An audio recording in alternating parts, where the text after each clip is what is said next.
probably 95% plus done. Over $180,000 worth of landfill fees were waived for that debris cleanup.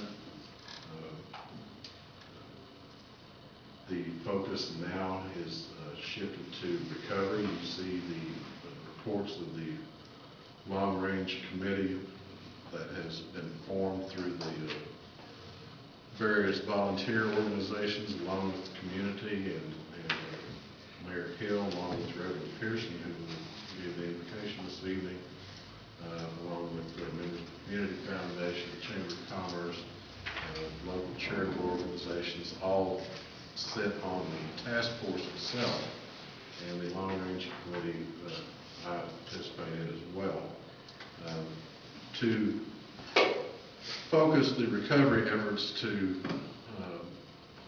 deal with the individual cases long term that we understand and appreciate will happen for the coming year, and that is to primarily meet those unmet needs, provide for those unmet needs that will be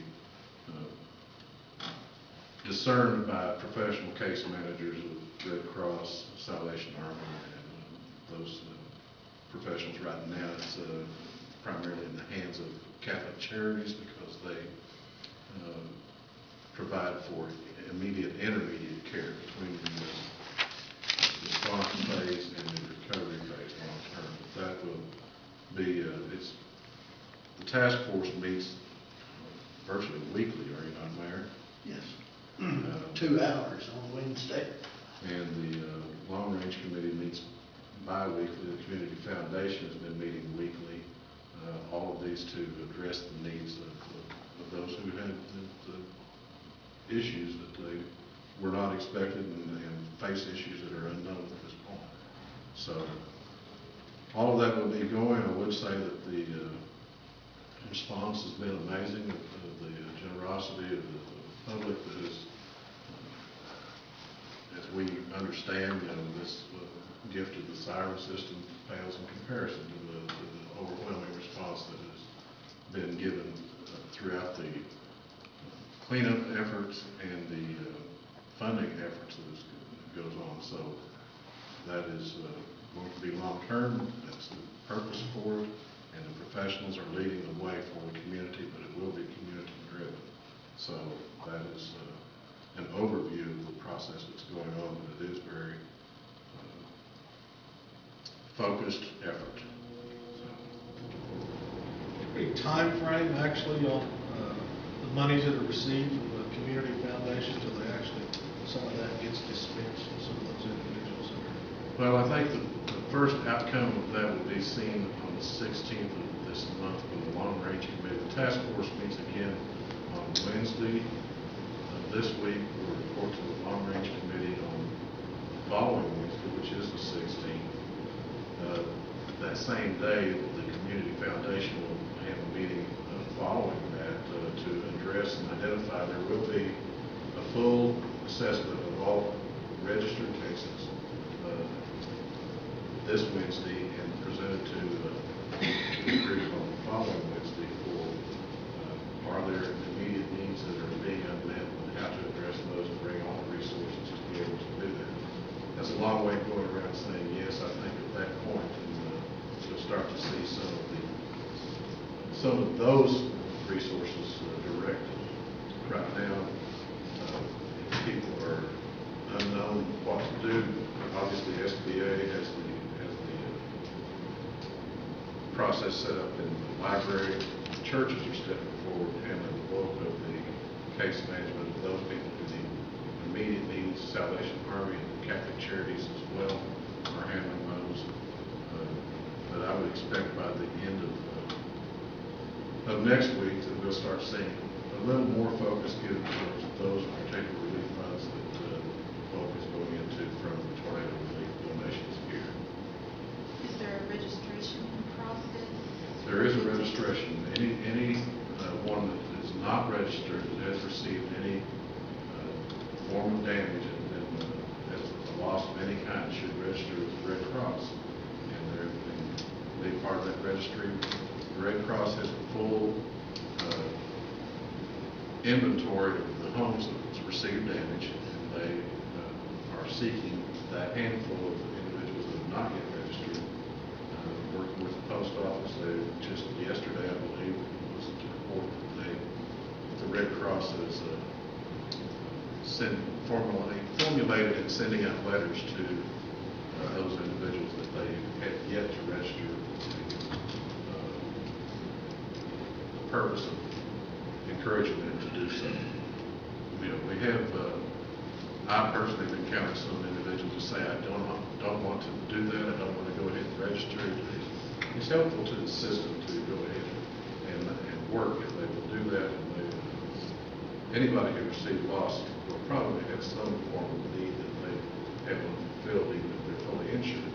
So I think those are the priorities that are going to be expressed and analyzed and evaluated through this process. But I encourage, if you know anybody or encounter anybody who hasn't registered and they have lost in this tornado of any kind, ask them to come down to the Red Cross office and register. So all of the funds out of the community foundation will only be dispensed to those individuals that have registered through the Red Cross. That's exactly right. That would be imperative that they have a case number.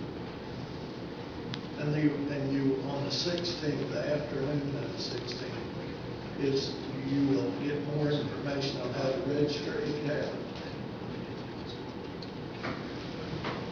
At the same time, they do a lot of things to prevent any duplication of services and vet the individuals in detail that they can assess that it is a genuine need and that these are the different resources that come to bear.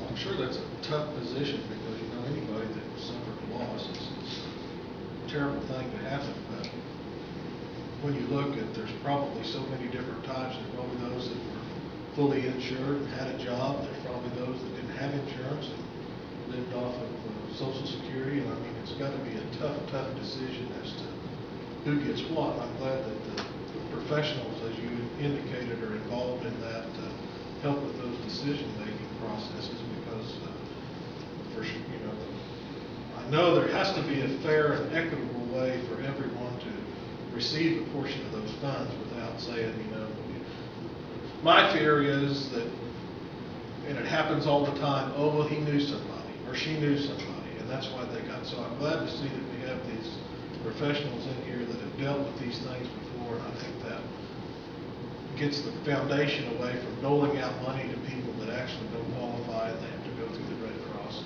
I think that's the intended purpose of all that too. Absolutely. Each case is unique, and the needs are going to be unique to those individuals, and that's the sensitivity of the members of the foundation as well as the call for all of the people in the community who have contributed to this. It's a wonderful process to be a part of because it is. It just tells you who we are here and how we respond. That's fabulous. Just one other question I had, and I think it's just because there's room there for a lot of scrutiny to see how we spent these funds, because it's a significant amount of money. I think I heard you say that somewhere around $400,000 In excess. I would guess that within the next 60, 90 days, 100% of that, we won't keep any of that money it'll all be dispersed to those victims of the tornado. Well, I hate to put any time frame on it. Okay. But my point is, we're not going to retain and have a overage for 6 months or 2 years or something from it. I mean, the intended purpose wasn't for those victims that were affected by that tragedy, and 100% of all those funds will be divvied up to those individuals, however. There are no administrative fees of any kind from any level being taken. The fact of the matter is you can have twice that amount and still not meet the needs that are going to be there. And so that's going to be the task of the group to evaluate and assess and take the recommendations of the caseworkers to be able to provide those resources. I might mention, Steve, the first words I heard out of one of the professionals was, there's going to be two things that's remembered in this tragedy at Woodward Head. One of them will will be the lady that found the ring after 4 days, and the other one will be how you folks spent this money. Correct. So we're gonna be real cautious about the way it's done, and very professional, yes. We were very fortunate to have the Community Foundation as a vehicle here already established as a 501c3 to do this and to take on that task. So all things considered, that's a very positive venue. At the same time, the work continues with everything else that's going on in Woodward. Besides the tornado and the relief efforts, there's a great deal of work that is going on subsequent to that. And right now, as you know, we're in budget meetings. We concluded just today the final budget meetings with the departments. Because of the attention and focus given to the other demands of our time, have been somewhat delayed in that, and the same holds true with our collective bargaining. We only meet for the second time with a couple of the units this week, and so that is typically already behind us by now, but it's not at this point. But we will have the budget workshop. We're targeting the 30th of May to have that budget workshop. It's a Wednesday night. We will be focusing that and presenting the budget to you on that. So if you have a conflict with that, please let us know.